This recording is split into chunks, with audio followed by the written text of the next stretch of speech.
Hello everyone. पिछले video में हम लोगों ने डिस्कशन किया था आइसोमेरिज्म के बारे में। इंट्रोडक्शन था कि आइसोमेरिज्म क्या होता है, उसको डिफ़ाइन किए थे कि आइसोमेरिज्म इस तरह से डिफ़ाइन कर सकते हैं। आइसोमेरिज्म के कारण ये भी बताए थे vast majority of organic compounds मिलता है। उसके बाद ये देखे थे कि कितने तरह का आइसोमर्स होता है। तो पिछले वीडियो में एक इंट्रोडक्शन था कि आइसोमेरिज्म क्या है और कितने तरह का है, क्या क्या पढ़ना है आपको। एक इंट्रोडक्शन था, एक स्केलेटन तैयार किए थे।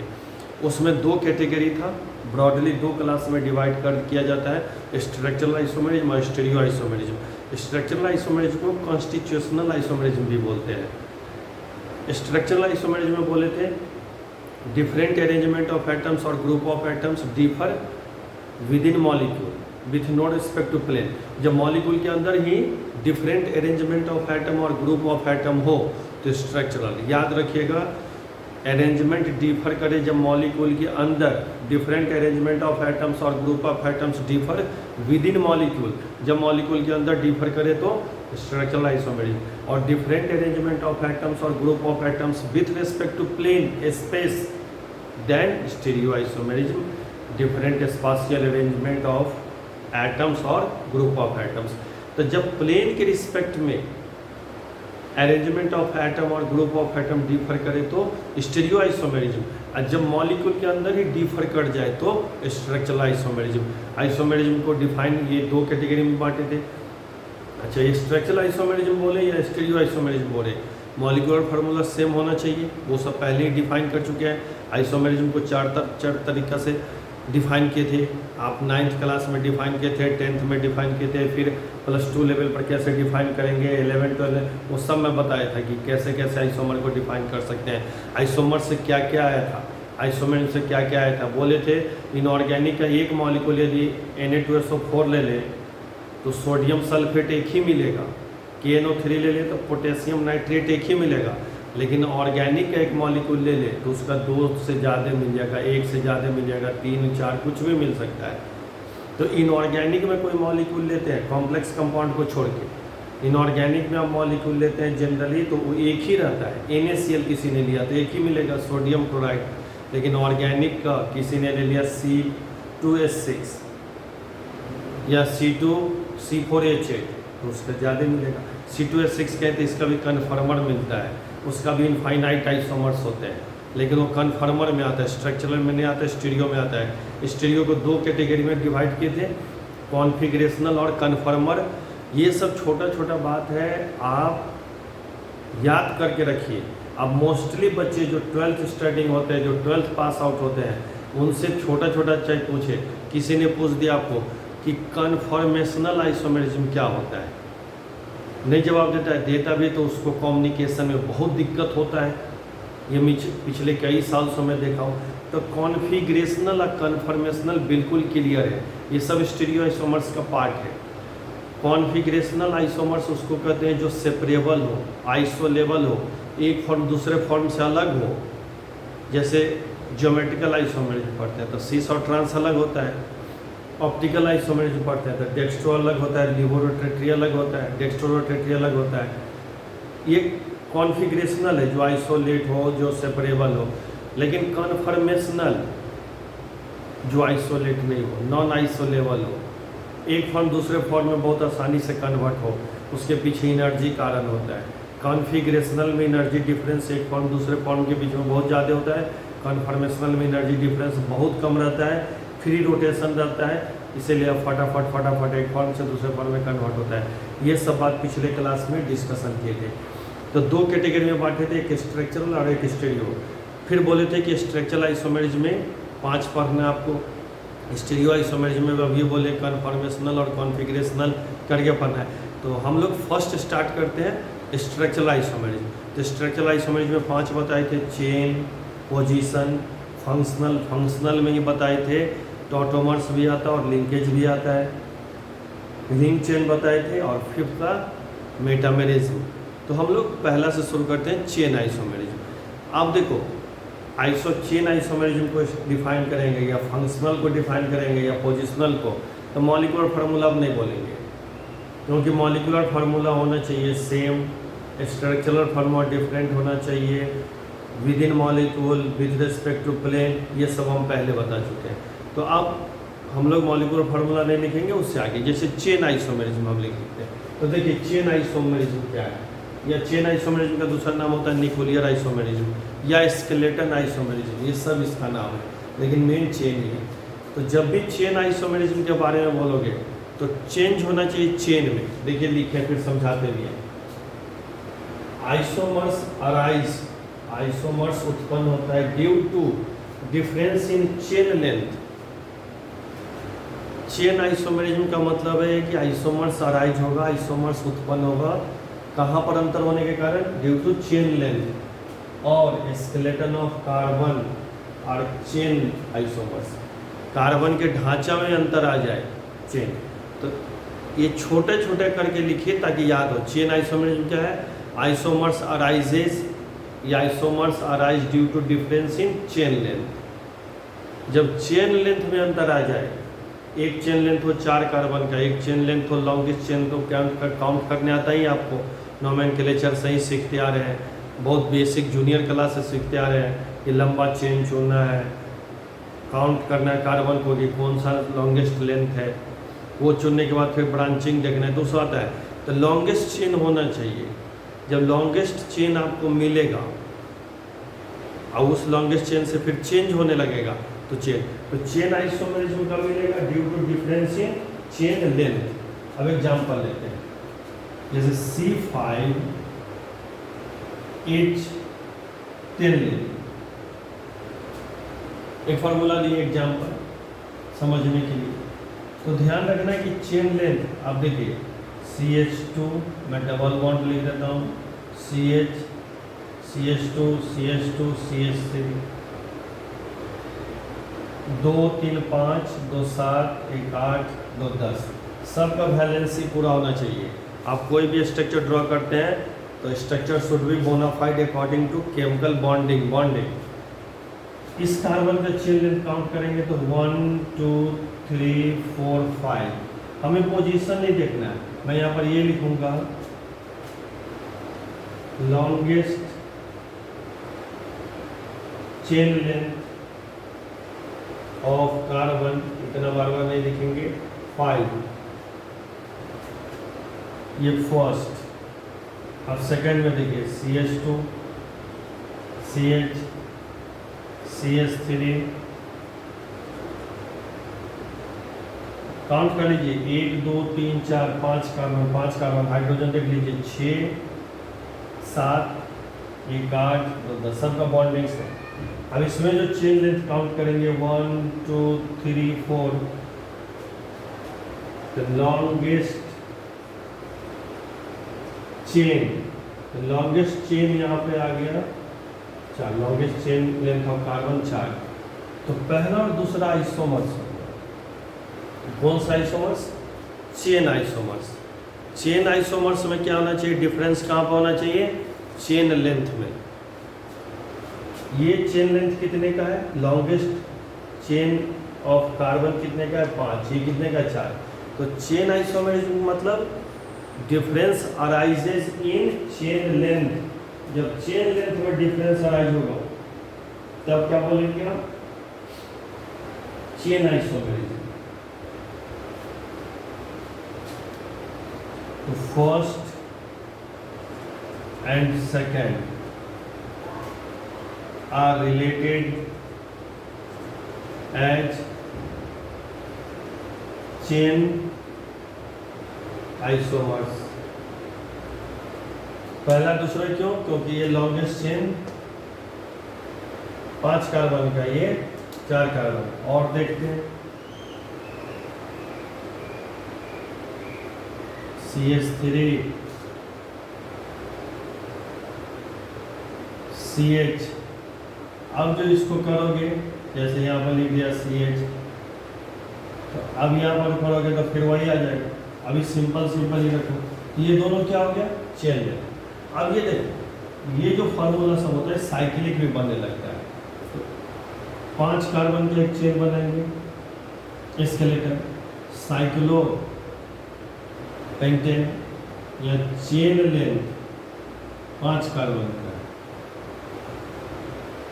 ये फर्स्ट, ये सेकेंड, CH3, सब जगह यहाँ पर हाइड्रोजन लगा रहता है ऐसे, वो नहीं लिखा जाता है लेकिन रहता है, बैलेंस ही पूरा करना है।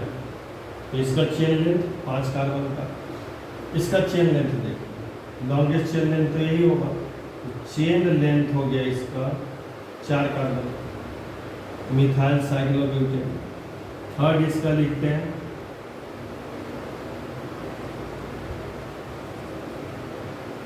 इसका चेन लेंथ हो गया साइक्लिक 3 कार्बन का। तो 1 2 3 इधर अलग है, वो अलग है, ये साइक्लिक में बात कर रहे हैं, वो पेन इसी फार्मूला का लिख रहे हैं। तो क्या दिख रहा है कि चेन के अंदर एक का चेन क्या है 5 कार्बन का, एक का चेन क्या है 4 कार्बन का, एक का चेन क्या है 3 कार्बन का। तो जब चेन लेंथ में अंतर हो तो चेन आइसोमेरिज्म। चेन आइसोमेरिज्म कब बोलोगे, एकदम छोटा छोटा लाइन, सब एक एक लाइन को आप रटेंगे तब जाके ये कंप्लीट होता है चीज। चेन आइसोमेरिज्म का मतलब क्या होगा, isomerism, isomers arises due to difference in chain. तो हमने ये फार्मूला ऐसा ही लिया, ये फार्मूला लिखा दिया तो इसका 2 लिखा। देखिए ये चेन लेंथ है 5 कार्बन का, ये चेन लेंथ है 4 कार्बन का, 1 and 2 रिलेटेड है चेन आइसोमर। ये कार्बन चेन लेंथ है, चेन लेंथ बोलिए 5 कार्बन का, chain length 4 carbon chain length. ये साइक्लो पेंटेन है, ये मिथाइल साइक्लोब्यूटेन है, ये इथाइल साइक्लोप्रोपेन, इथाइल साइक्लोप्रोपेन। तो 1 2 and 3, 1 first, second and third are related as chain isomer। ये पहला, दूसरा एंड तीसरा, इधर का बात कर रहे हैं, इधर वाला नहीं, इधर पहला, दूसरा एंड तीसरा रिलेटेड है चेन। क्यों चेन, क्योंकि यहाँ पर 5 कार्बन का, ये समझ में आ रहा है 5 कार्बन है, यहाँ पे लॉन्गेस्ट 4 कार्बन है, ये ग्रुप को छोड़ देना है, यहाँ पर लॉन्गेस्ट 3 है, ये तीनों चेन, ये दोनों भी चेन। तो चेन आइसोमेरिज्म में क्या होगा, चेन आइसोमेरिज्म में क्या देखना है कि लॉन्गेस्ट चेन बदले, एक बार आप काउंट कर लीजिए, उसके बाद लॉन्गेस्ट चेन चेंज करिए आइसोमर। तो आइसोमर्स जो कैसे मिले, due to difference in chain length, chain isomerism. Next example C5H12 लेते हैं। नेक्स्ट एग्जांपल है C5H12। परिभाषा भी रखना है और एग्जांपल भी समझना है। आइसोमर्स में जितना आप लिखेंगे उतना आप सीखेंगे, चाहे आइसोमर्स कॉम्प्लेक्स कंपाउंड का हो, चाहे ऑर्गेनिक केमिस्ट्री का हो, चाहे इनऑर्गेनिक में कॉम्प्लेक्स कंपाउंड हो। बार बार उसको ड्रॉ कीजिए, स्केलेटन को ड्रॉ कीजिए। जो ट्रिक फार्मूला पे नहीं जाइए, मैं बोला भी हूँ ट्रिक फार्मूला साइंस के लिए अच्छा नहीं होता और उससे ज़्यादा अच्छा रिजल्ट भी नहीं आता है। उस समय लगता है कि चलो हम सीख गए, नहीं सही है। अब इसको देखिए, लिखते हैं CH3 CH2 CH2 CH2 CH3। Alkane में 5 कार्बन, 1 2 3 4 5। द लॉन्गेस्ट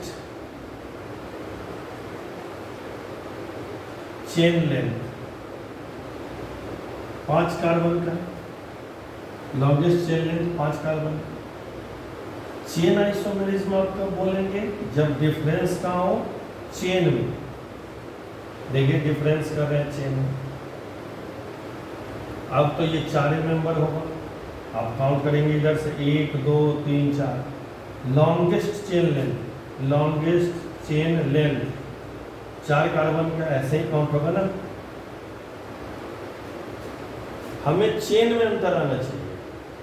तो first and second chain isomers, क्यों, क्योंकि यहाँ पर जो स्केलेटन है वो 5 कार्बन का, यहाँ पर जो स्केलेटन है ढांचा है वो 4 कार्बन का। क्यों स्केलेटन आइसोमेरिज्म बोला जाता है, क्योंकि ढांचा में परिवर्तन हो गया।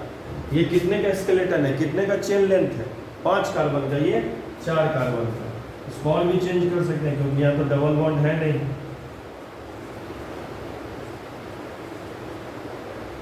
आप लॉन्गेस्ट चेन लेंथ इसमें भी खोज लीजिए, इधर से जाइए, इधर से जाइए, इधर से जाइए, इधर से। किसी ने ऐसे गया, किसी ने बोला 1 2 3 ऐसे, किसी ने बोला 1 2 3 ऐसे, किसी ने बोला 1 2 3 ऐसे। जैसे भी जाओगे लॉन्गेस्ट चेन लेंथ 3 कार्बन का, longest chain length, longest chain length 4 carbon, longest chain length 3 carbon. तो तीनों first, second and third are related as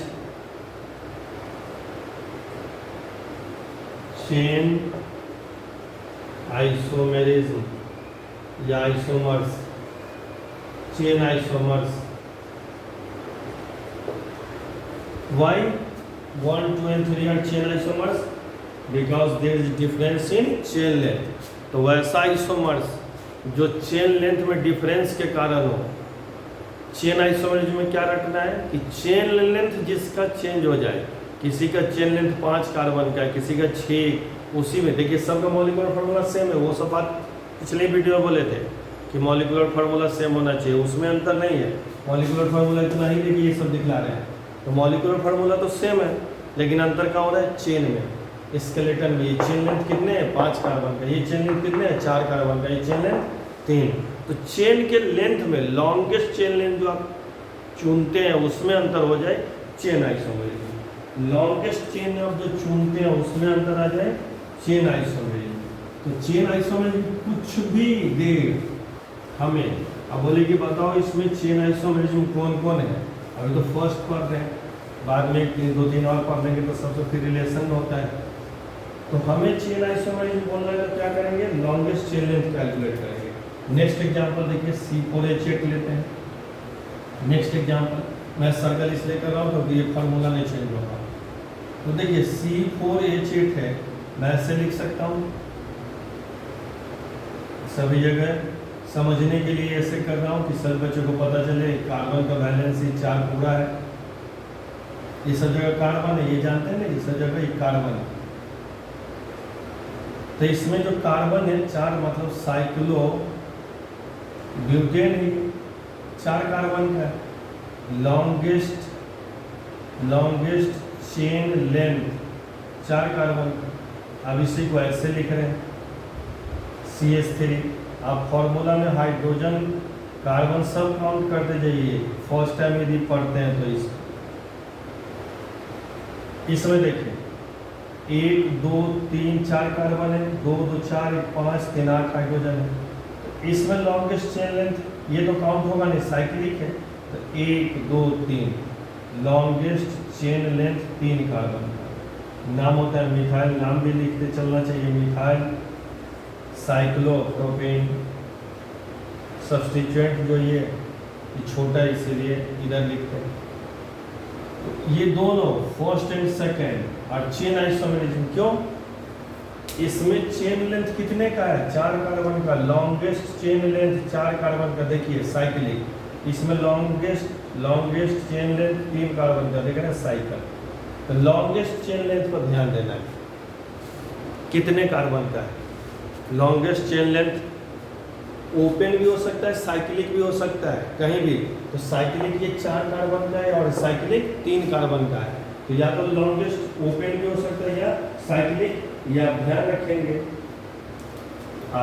ये सभी 1 and 2 ये साइक्लिक था। IC का यदि मैं ओपन करूंगा तो ऐसे CH2 से ब्यूटीन हो जाएगा।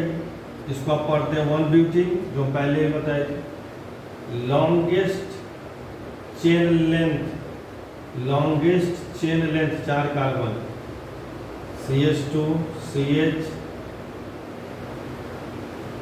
CH3 कार्बन का वैलेंसी होना चाहिए 4। देखिए ऐसे भी लिख सकते हैं। अब यहाँ पर तो लॉन्गेस्ट 4 काउंट किए थे, देखिए उसी फॉर्मूला का C4H8 के का ही है, लेकिन ये साइक्लिक वाला में होगा, ओपन चेन ओपन वाला। अब इससे इसको नहीं कर देंगे, इसको मैं ये कर देता हूँ और B तो फर्स्ट और ए को नहीं कंपेयर करना है, ओपन वाले को ओपन से करना है, साइक्लिक वाले को साइक्लिक से। ये साइक्लो सब है, साइक्लिक, साइक्लिक में 4 कार्बन, साइक्लिक में 3 कार्बन। ओपन में देखिए, ओपन में यहाँ पर 1 2 3 लॉन्गेस्ट कार्बन लेंथ 3 का, longest carbon length 4 carbon, longest carbon length 3 carbon. तो यहाँ पे 1 and A and B are related as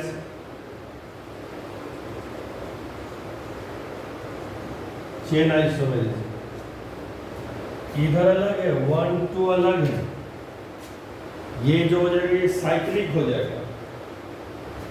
अब इसको नहीं कर देंगे कि एक 1 and A are chain isomerism, नहीं।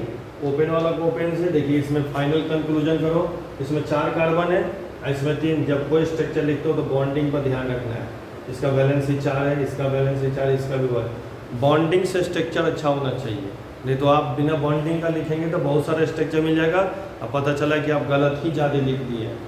वैलेंसी सब भी देखा कीजिए, ये कार्बन है, ऑक्सीजन है, नाइट्रोजन है, हाइड्रोजन है। एक बार फिर से C5H10 फार्मूला ले रहे हैं, फिर से कुछ इसमें बताना स्टार्ट। इसका स्ट्रक्चर मैं लिखता हूँ, जैसे ए लिखा,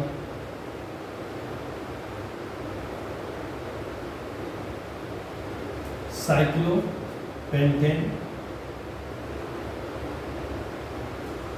बी लिखा,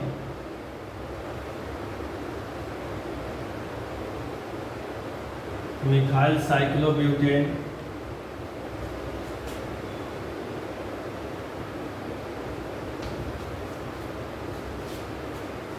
सी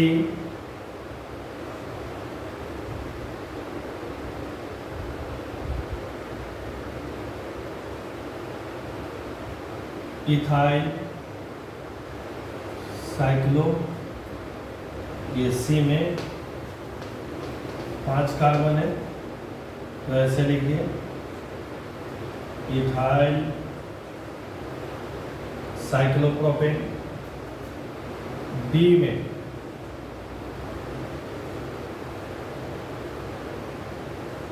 CH3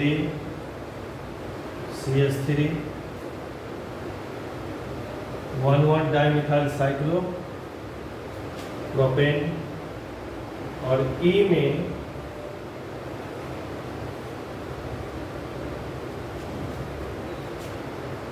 एक CH3 यहाँ लगा रहे हैं और एक CH3, 1,2 डाइमिथाइल साइक्लोप्रोपेन। 5 नाम भी लिखना चाहिए, cyclopentane, methyl cyclobutane, ethyl cyclopropane, 1,1 dimethyl cyclopropane और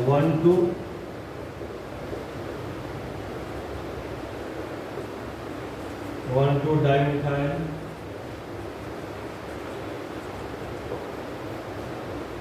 5।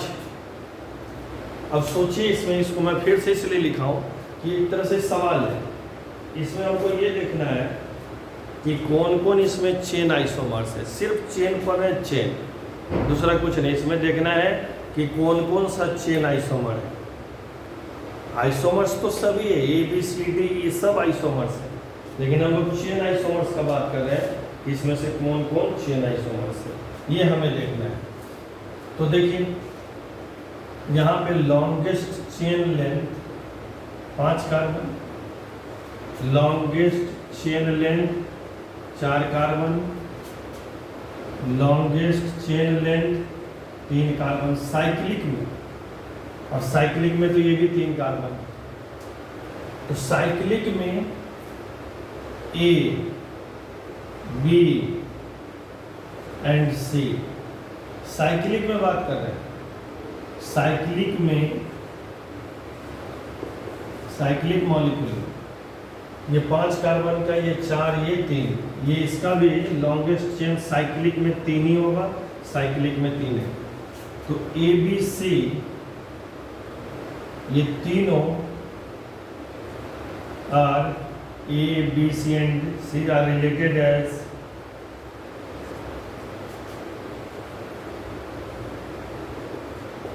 Chain isomers. साइक्लिक में बोल रहे हैं A B and C are related है चेन आइसोमर्स। क्यों? क्योंकि यहाँ चेन लेंथ है 5 कार्बन का, यहाँ चेन लेंथ है 4 कार्बन का, यहाँ पर चेन लेंथ है 3 कार्बन का। तो A B and C all are related as chain isomerism, क्योंकि chain length 5, chain length 4, chain length, ये बात देखिए। अब देखिए C and D, C and D भी चेन आइसोमर्स होगा, ए और डी भी चेन आइसोमर्स होगा, बी और सी भी, लेकिन सी और डी भी चेन आइसोमर्स होगा। क्यों? क्योंकि यहाँ पर साइक्लिक तो 3 दोनों जगह है, लेकिन यहाँ देखिए 2 कार्बन का चेन लेंथ है। लॉन्गेस्ट यदि काउंट करेंगे तो 1 और 2, यहाँ तो 1 ही है। तो सी और डी भी चेन आइसोमर्स है। आपसे ये पूछता कि ए और डी है कि नहीं, तो A and D chain isomers हो जाएगा, चेन आइसोमर्स है। ए एंड ई ये भी चेन आइसोमर्स है, ये इससे चेन आइसोमर्स होगा, ये इससे होगा, इसको हटा दो। तो अब यहाँ पर जो एक नया बात कह रहे हैं, C and D are related as chain isomers. इसको समझिए कैसे। इसका लॉन्गेस्ट चेन साइक्लिक तो 3 ही 3 है, लेकिन ये तो 2 कार्बन का है longest chain. Longest chain open में 2 कार्बन का, लेकिन यहाँ पर लॉन्गेस्ट में ओपन 1 ही कार्बन का है। तो लॉन्गेस्ट चेन के बेसिस पर साइक्लिक तो यहाँ भी 3 है, यहाँ भी 3 है, लेकिन इसमें लॉन्गेस्ट 2 कार्बन है, यहाँ पर लॉन्गेस्ट 1 ही। तो सी एंड डी, या आपसे पूछता है सी एंड ई, तो ये भी हो जाता है आर रिलेटेड एज, एक ही बार लिख देता हूँ चेन आइसोमर्स। क्यों? क्योंकि यहाँ पर 2 कार्बन का, यहाँ पे 1, लेकिन डी और ई चेन आइसोमर्स नहीं होगा, सब एक दूसरे से चेन रिलेशन होगा, इसीलिए लिखा हूँ। लेकिन डी और ई चेन आइसोमर्स कभी नहीं होगा, क्योंकि ना तो इसका साइक्लिक चेंज है, ना ओपन चेन चेंज है। साइक्लिक भी 3 का है, ओपन चेन भी 1 ही का है। तो ये इसको लिखता हूँ D and E are not related as chain isomers. D और ई चेन आइसोमर्स नहीं है, ये बहुत इंपॉर्टेंट बात है। आपसे पूछे A B C and D all are chain isomers, A B C and D all are chain isomers, एक दूसरे से हो जाएगा। लेकिन सी और डी, ऐसे डी और ई कभी चेन आइसोमर्स नहीं होगा, कभी नहीं। क्यों? क्योंकि यहाँ साइक्लिक भी 3 है, साइक्लिक भी 3 है, ओपन चेन भी 1 कार्बन का, ओपन चेन भी 1 कार्बन का, लेकिन सी और डी है chain isomers on the basis of open chain. Open chain 1 he carbon का हो गई है, लेकिन ओपन चेन लेंथ यहाँ 2 कार्बन है, तो चेन लेंथ यहाँ लॉन्गेस्ट 2 कार्बन का, यहाँ 1 ही का। तो इस तरह का ध्यान रखना पड़ेगा। साइक्लिक भी है सेम, तो ओपन चेन में देखिए कार्बन छोटा बड़ा है कि नहीं, ये सब बहुत माइन्यूटली पढ़ना पड़ता है। आइसोमर्स में इसीलिए बोला जाता है लिखोगे तो सीखोगे, जब लिखते हैं अपना तो उसमें ज़्यादा स्ट्रेंथ आपको मिलता है। चाहे आप कितना भी फॉर्मूला उसको यूज़ करके निकाल दीजिए, अपने ही सीखेंगे। आपको सवाल ऐसा मिल जाएगा नीट में, मेन में, एम्स में, कि आपको वहाँ पर ट्रैप कर देगा, फार्मूला नहीं करता काम। लेकिन आपका थ्योरेटिकल क्या हुआ, थ्योरी से करने में टाइम लगता है, लेकिन टाइम लगता है तो उसमें सॉलिडिटी भी आता है, उसमें कॉन्फिडेंस भी आता है, मजबूती भी आता है। तो मजबूती वाला काम ज़्यादा स्टेबल होता है, ज़्यादा सस्टेन करता है।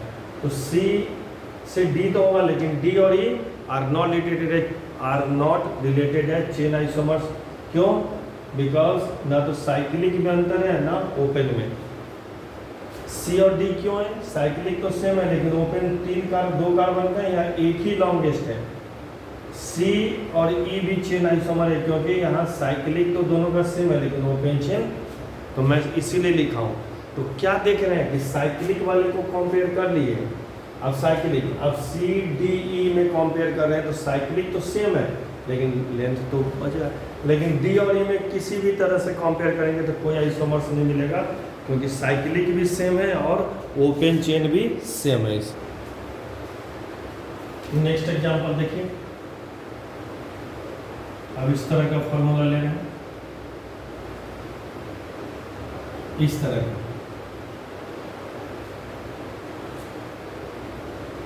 ए। अब देखिएगा ये बेंजीन सेम है, अब बेंजीन नहीं चेंज कर रहे, सबका फॉर्मूला सेम होगा, बेंजीन नहीं चेंज कर रहे। देखिए क्या चेंज कर रहे,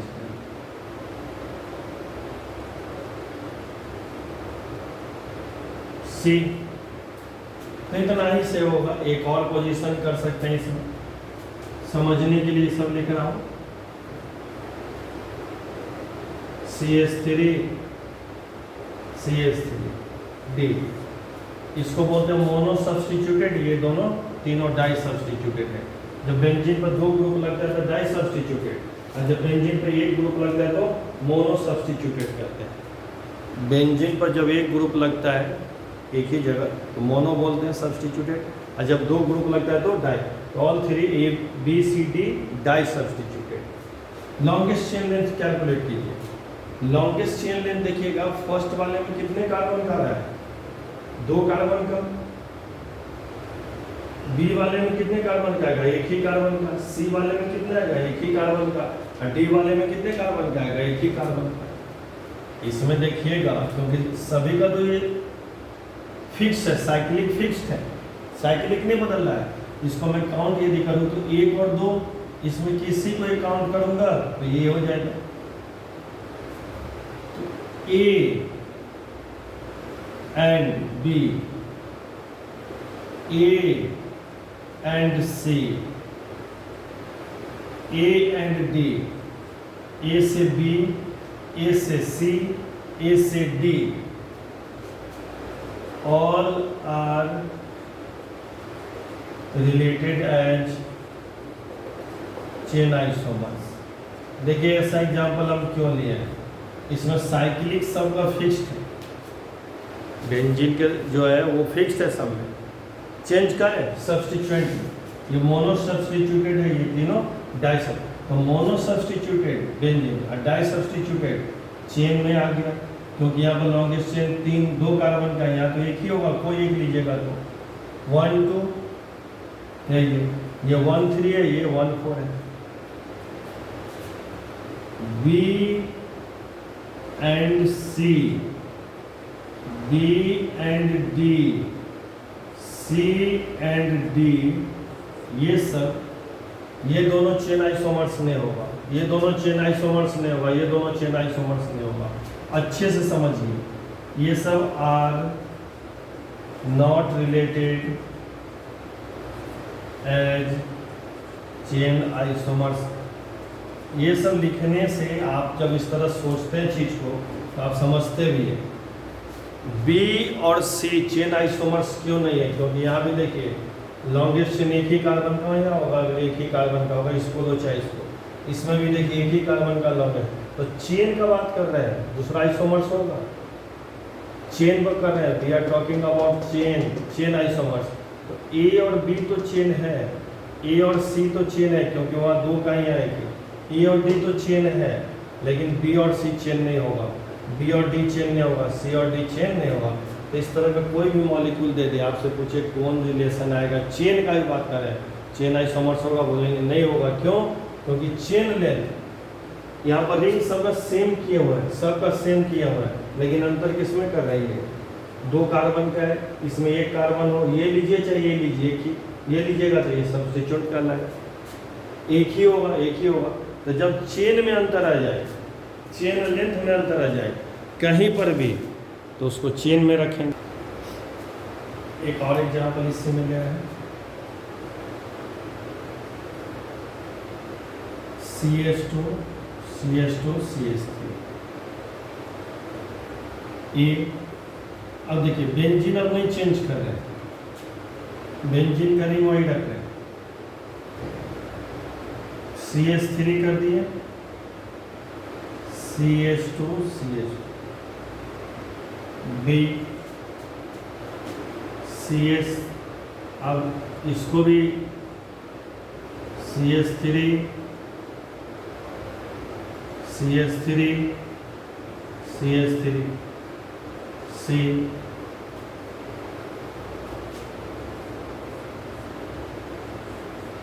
इसमें तो और पोजीशन सब चेंज हो सकता है। मैं कैसा लिख डी कर दिया, इसका नाम भी यदि लिखिएगा तो प्रोपाइल, ये 1 2 3 ऐसे ही का प्रोपाइल बेंजीन। इसमें इथाइल और मिथाइल दो सब्स्टिट्यूएंट है तो अल्फाबेटिकली चलेंगे जो आप लोग जानते हैं। तो 1 इथाइल 2 मिथाइल बेंजीन, इसमें कहीं से भी चलो 1 2 3 4 5 6 1 2 3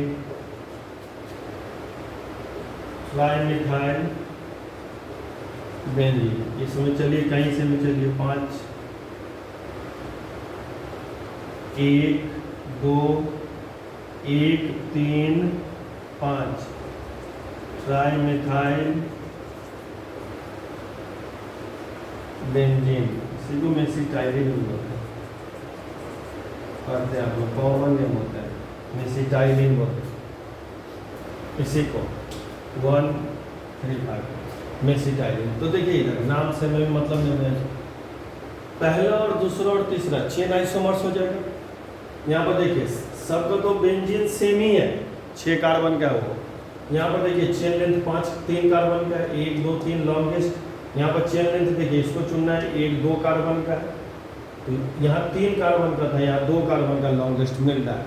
तो ए और बी चेन आइसोमर्स। इससे देखिए इसमें तो एक ही कार्बन का कोई भी चेन लेंगे, इससे देखिए इसमें तो यहाँ 2 कार्बन का लॉन्गेस्ट है, यहाँ एक ही कार्बन का है, तो ये भी इससे चेन आइसोमर्स है। क्यों? 1 2 कार्बन का लॉन्गेस्ट चेन लेंथ है, यहाँ पर 2 कार्बन का, इसमें एक ही कार्बन का चेन लेंथ है, चाहे इसको लो चाहे इसको लो चाहे इसको लो, यहाँ 2 है। तो ए और बी चेन क्यों? क्योंकि यहाँ 3 यहाँ 2। ए और सी चेन क्यों? क्योंकि एक कोई भी ले लो, 1 कार्बन या 3 कार्बन। बी और सी चेन क्यों? क्योंकि 2 कार्बन और 1 कार्बन। लेकिन सी और डी चेन आइसोमर्स नहीं होगा, C and D are not related chain. क्यों? यहाँ भी 1 कार्बन का होगा, इस समय भी 1, लेकिन बी और डी तो हो जाएगा, इससे होगा, इससे हो जाएगा चेन आइसोमर्स। तो मैं ये तो ऐसे ही लिख रहा हूँ, ऊपर वाला जो A B and C are related as chain isomers। यहाँ पर मैं लिख देता हूँ C and D are not related as chain isomers। Why? क्योंकि चेन लेंथ इस समय सेम है। तो इस सबको अच्छे से देखिए साइक्लिक एसम बेंजीन सब क्यों नहीं है? क्योंकि बेंजीन सब जैसे ही आता है ना तो बच्चे को ऐसे ही डर आ जाता है। बड़ा बड़ा मॉलिक्यूल लिख देगा तो ऐसे ही बच्चे डर जाता है, आधा तो ऐसे ही साफ, कितना बड़ा बड़ा मॉलिक्यूल है, आप क्या करें। तो इसमें समय बेंजीन सब सेम है, चारों में बेंजीन में कोई चेंज नहीं है। बेंजीन से बाहर यहाँ देखिए 3 कार्बन का है, यहाँ 2 कार्बन का है, 1 कार्बन, इसमें एक कोई भी ले लो, इसको ले लो, इसको ले लो या इसको ले लो, यहाँ भी एक ही कार्बन कोई होगा। तो ए बी सी रिलेटेड, लेकिन सी और डी नहीं, बी और डी होगा चेन आइसोमर्स, ए और डी होगा, क्योंकि जब ये है तो यही है। हम चेन का खोज रहे हैं, chain A B C chain, A B D chain, ये हो सकता है, लेकिन B C and D are not related है चेन आइसोमर्स। क्यों? क्योंकि जो चेन लेंथ है इसका वही चेन। तो चेन आइसोमर्स का कैलकुलेटेड चेन आइसोमरिज्म में क्या सीखे? चेन आइसोमरिज्म में यही सीखे कि chain length remain same, chain length नहीं बदलना चाहिए। ये चेन लेंथ बदलना चाहिए, चेन लेंथ यदि नहीं बदला तो आइसोमर्स वैल्यू होगा। चेन लेंथ चेंज करना चाहिए। आप एक कोई चेन लेंथ बड़ा चुन लो और फिर उससे, तो चेन आइसोमर्स में isomers arise due to difference in chain length, due to difference in skeleton. अब देखो इसके और इसके ढांचा में भी अंतर है। इसका ढांचा में देखो 2 कार्बन एक साथ बाहर में, यहाँ पर एक एक कार्बन अलग बाहर है। इसके ढांचा में देखो स्केलेटन क्यों कर है, 3 कार्बन वाला एक ही साथ लिखा हुआ है, इसमें 2 ही कार्बन वाला लिखा हुआ है एक साथ। तो स्केलेटन क्यों? ढांचा परिवर्तन है। कैसे परिवर्तन है स्केलेटन में? यहाँ 3 कार्बन का, यहाँ 2 कार्बन का, यहाँ एक ही कार्बन का कोई स्केलेटन होगा। तो ध्यान रखना है कि चीज़, देखिए चीज़ को थ्योरेटिकली पढ़िएगा, ज़्यादा दिन तक आपको याद रहेगा। ऐसे ही पढ़िएगा हिट एंड ट्रायल फार्मूला से कि ये फार्मूला तो ये निकाल देंगे, ये फार्मूला तो ये, तो वो ज़्यादा दिन नहीं रहता है। समझ में तो आ जाता है लेकिन नहीं रहता है एग्जाम में। तो चेन आइसोमर्स में क्या है? Isomers arises due to difference in chain length. Isomers arises due to difference in chain length. तो चेन लेंथ में यदि डिफरेंस के कारण जो आइसोमर्स होता है that is called chain isomers. और मॉलिक्यूलर फार्मूला ये सब बोलने का जरूरत नहीं, क्योंकि तो पहले ऑलरेडी आप बोल चुके। नेक्स्ट है चेन पोजिशनल आइसोमरिज्म। देखिए चेन में क्या था? चेन लेंथ में डिफरेंस था। पोजिशनल आइसोमरिज्म में देख लीजिए chain remain same. First point, positional isomerism में चेन पर ध्यान देना है कि चेन चेंज नहीं करना चाहिए। लॉन्गेस्ट चेन यदि चेंज कर गया, लॉन्गेस्ट चेन यदि चेंज कर गया तो चेन आइसोमर। तो पोजिशनल आइसोमरिज्म में फर्स्ट जो बात है, chain remain same and the position of atom or group of atom changes, the relation is positional। अब मॉलिक्यूलर फार्मूला सेम होगा ही, वो सब बात नहीं लिख रहा हूँ क्योंकि वो सब बात आप जानते हैं कि सेम मॉलिक्यूलर फार्मूला होना चाहिए। तो देखो चेन आइसोमरिज्म में क्या था? चेन और डिफरेंस। पोजिशनल आइसोमरिज्म में क्या है? Chain remain same. एकदम ये रट के रखना चाहिए कि chain remain same and the position of atom और group of atom changes, the relation is positional. तो चेन, इसको चेन रिमेन सेम होना चाहिए, चेन नहीं बदलना चाहिए, लेकिन बदलना क्या चाहिए? द पोजीशन ऑफ एटम और ग्रुप ऑफ एटम। जैसे एक एग्जांपल लेता हूँ, ये ले आओ ए चेन। अब इसमें क्या होता है ना, चेन लेंथ पे ध्यान देना है। पोजिशनल आइसोमरिज्म में जब भी आप बात करोगे तो चेन लेंथ पर ध्यान देना है कि चेन लेंथ नहीं बदलना चाहिए। मैं एग्जांपल ऐसा ले रहा हूँ, इससे क्लियर हो जाएगा। यदि चेन लेंथ बदल गया है तो चेन आइसोमरिज्म हो जाएगा। हम लोग पोजिशनल पे बात कर रहे हैं। तो देखिए 4 में मॉलिक्यूल लिखा हूँ ए बी सी डी। आप खुद इसमें सोच सकते हैं कौन क्या है। अब इतना चेन का बात किए थे, खुद आप देखिए एग्जाम्पल आपको बताएं, इसमें चेन कौन है, पोजिशनल कौन है, खुद से लिखना चाहिए कि चेन कौन है और पोजिशनल कौन है।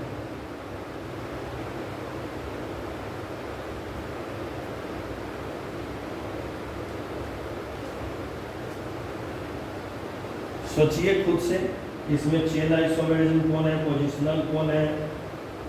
सब पोजिशनल है। नाम भी यदि लिखिएगा तो इथाइल बेंजीन, इसको यदि नंबरिंग करेंगे तो 1 2 डाइमिथाइल बेंजीन, या इसका कॉमन नेम होता है जब 2 CH3 ग्रुप लगाता है तो ओ ऑर्थोजाइलिन भी कहते हैं इसको, कॉमन नेम होता है। ओ मतलब ऑर्थोजाइलिन। इसका यदि अभी से देखेंगे तो 1,3 डाइमिथाइल बेंजीन या मीटा जाइलिन, 1,4 1,4 डाइमिथाइल बेंजीन या पारा जाइलिन, तो नाम सब है। अब देखिए इसमें लॉन्गेस्ट चेन यदि सोचिए दो कार्बन का है, इसमें लॉन्गेस्ट चेन एक, इसमें लॉन्गेस्ट एक, तो ये तीनों मतलब A, B and C are related as positional isomerism. ध्यान रखिएगा A नहीं हो, क्यों नहीं होगा, इसीलिए मैं लिया हूँ क्योंकि A और B के बीच में चेन लेंथ अंतर है। तो अभी इस तरह का आइसोमर्स हम लोग किए हैं, चेन लेंथ में अंतर है, तो चेन रिमेन सेम, चेन नहीं बदलना चाहिए। तो B, C and D are related as positional isomers। क्यों पोजिशनल बोल रहे हैं, क्योंकि चेन रिमेन सेम है, चेन में अंतर आ गया। ए को क्यों नहीं काउंट किए, बी सी डी लिखे हैं, क्यों, क्योंकि बी सी डी का चेन लेंथ सेम है, ये सभी में chain length remain same, chain length remain same. इस तीनों में चेन लेंथ नहीं बदल रहा है, लेकिन इसमें चेन लेंथ बदल रहा है। यहाँ पर तो लॉन्गेस्ट चेन लेंथ कहो तो 2 कार्बन का है, ये सभी में काउंट करेंगे तो लॉन्गेस्ट चेन लेंथ हो जाएगा 1 कार्बन का, क्योंकि ओपन वाला ये काउंट करना है हमें। ये सभी ऑर्थोजाइलिन कहते हैं, मेटाजाइलिन, पाराजाइलिन, ये सभी रखना चाहिए। तो B C D are related as positional isomerism. Positional में क्या होना चाहिए, chain remain same. Best example है, हम लोग ऐसे कह सकते हैं A and B, A and C, A and D, ये सभी चेन आइसोमर्स है। इससे ये चेन हो जाएगा, इससे ये चेन हो जाएगा, इससे ये चेन। तो यहाँ पर लिख सकते हैं are not related as positional. मैं ऐसे लिख सकता हूँ are not related as positional isomer, positional isomers. मैं पोजिशनल का बात कर रहा हूँ, तो A and B, A and C, A and D are not related as positional isomers. Why, क्योंकि ए और बी के बीच में चेन लेंथ बदल गया, ए और सी के बीच में चेन लेंथ बदल गया, ए और डी के बीच में चेन लेंथ बदल गया, इसीलिए एग्जाम्पल ये दिया हूँ। इसका चेन लेंथ 2 कार्बन का, इसका 1 कार्बन, इसका 1 कार्बन, इसका भी 1 कार्बन। तो जब चेन लेंथ में चेंज हो जाए तो चेन आइसोमेरिज्म। तो हम चेन लिख सकते हैं कि A and B, A and C, A and D are related as chain isomers.